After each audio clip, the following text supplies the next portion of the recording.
Check out carmarshal.com. The link is in the description. They help support us.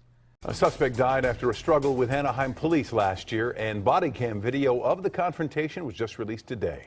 Well, CBS 2 Orange County reporter Michelle Gili is live at the district attorney's office in Santa Ana to show us. Michelle. Rick and Pat, this all comes on the heels of a scathing ACLU report accusing Anaheim police of excessive force. In this case, the suspect died. It was later determined he was under the influence of methamphetamines. And I want to warn you now that the footage you're about to see is disturbing. Footage from Anaheim police officers' body-worn cameras arresting a man in 2016 who later died was released by the Orange County District Attorney today, now that a court order has been lifted. The video from several cameras lasts about 11 minutes and shows a prolonged struggle with a resistant 32-year-old Fermin Valenzuela, who was suspected of being under the influence of methamphetamines. The DA says the video shows the difficulty officers had getting Valenzuela's arms behind his back despite multiple commands that were ignored. Officer Wulin Jun and Officer Daniel Wolf used the carotid artery restraint and fired a taser gun to try and get him to comply. Those are the screams of the suspect. The struggle spilled out onto the street. Eventually, Valenzuela lost consciousness. He was removed from life support 8 days later. The coroner ruled Fermin Valenzuela was asphyxiated during a struggle with law enforcement. Then 2 months ago, the DA said that no excessive force was used and no crimes were committed. Anaheim is being sued by the family. The police were performing a necessary duty in investigating what was happening and in protecting the public from somebody who was clearly possibly very dangerous. The ACLU just issued a report criticizing the number of people killed by Anaheim police, allegedly 33 people between 2003 and 2016. Anaheim, though, takes issue with those statistics. The police say they went out on a call to protect the public. You know, with respect to the video, I know it's hard to watch. Sometimes public safety doesn't look pretty, but as the DA's investigative report indicated, the officers actions were reasonable and justified.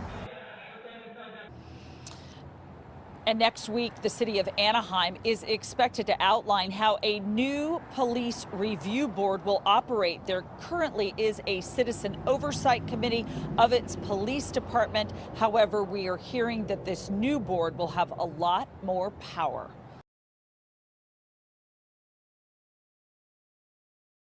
Graphic body cam shows cops taser, choke dad to death as he did laundry. A father was approached by police as he did his laundry because they suspected him of having drugs in his system, so they killed him. By Matt Agarist, December 1, 2017. Santa Ana, CA. In the land of the free, you can be approached by police who claim the right to beat, kidnap, and/or kill you for having an arbitrary substance in your bloodstream deemed illegal by the state. Fermin Valenzuela and his family learned the hard way about the bloody path left behind in the state's vicious and brutal war on drugs and the deadly lengths the state will go to enforce it. Valenzuela had harmed no one and was merely washing his clothes inside a laundromat in 2016 when he was accosted by two deputies who claimed the right to kidnap him over the suspected use of drugs. It is a matter of fact that Valenzuela did, indeed, have methamphetamine in his system. However, as reported, he had harmed no one and his only crime was being under the drug's influence. Likely due to his diminished mental state, Valenzuela did not want to go with police, so force was escalated. As CBS Los Angeles reports. Advertisement.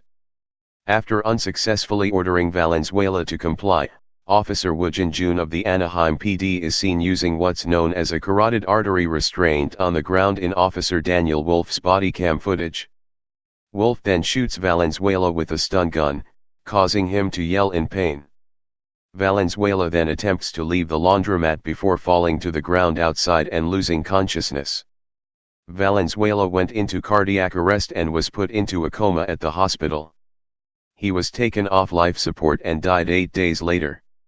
A coroner's report states Valenzuela was asphyxiated by police during the struggle, despite the D.A.'s subsequent claim that the officers did not use excessive force nor commit any crimes.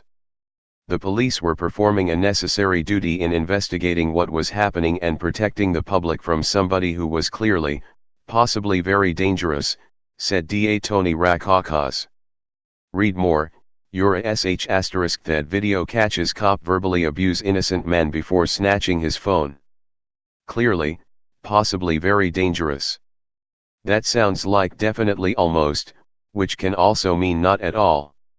Valenzuela's 2 children will now grow up without their father who was killed for his personal choices. Naturally, the department is defending the actions of its officers and essentially referring to them as heroes out protecting the community. With respect to the video, I know it's hard to watch, Sergeant Luis Correa told reporters. Sometimes public safety doesn't look pretty, but as the D.A.'s investigative report indicated, the officers' actions were reasonable and justified. Valenzuela's family has since filed a lawsuit against the city of Anaheim, who will likely lose, and the taxpayers will undoubtedly be held accountable for the violent results of a failed war on drugs. There's a pattern and practice of excessive and deadly force used by Anaheim PD, said Jennifer Rojas, ACLU policy advocate, and she is right. Deadly, as CBS Los Angeles notes, according to a new report by the American Civil Liberties Union, that the number of officer-involved deaths over the last 3 years in Anaheim have exceeded the killings by officers at major police departments such as Los Angeles, San Francisco, and New York per capita. And compared to the California average, the ACLU says Anaheim's numbers were higher in 2014, 2015 and 2016. Warning, the video below is disturbing.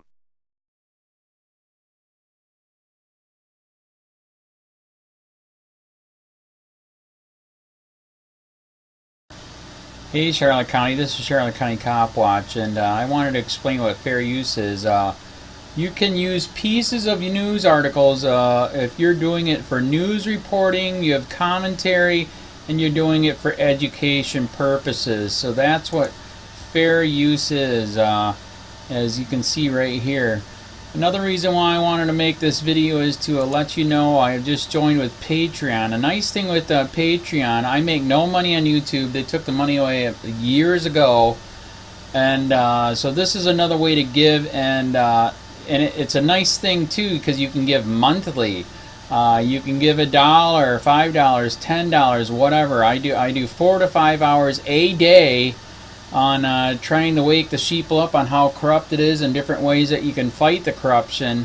So Patreon is a way that you can do it, and then of course the old way is still there. Donate to Sheriff County Cop Watch with PayPal or credit card. So keep that in mind. 4 to 5 hours a day. I make no money, but the corruption happened to me and I'm sick of it, so I'm trying to wake people up. But my wife would love it if if we could get some help out there. There's 47,000 subscribers. Just think if each one of you subscribers just gave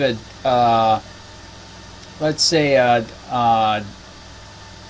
actually yes, $1 a month. 47,000 subscribers gave $1 a month.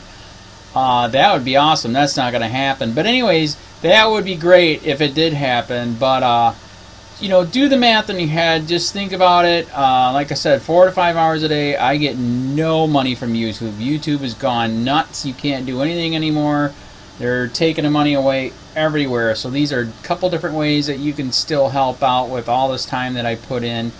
And as you know, I'm in a special situation where, at least I can do it. 4 to 5 hours a day. We have a cleaning company during the day. That's what allows me to do this, and we're debt free. So this is my hobby. I don't go fishing and all that other crap. I try to save the world.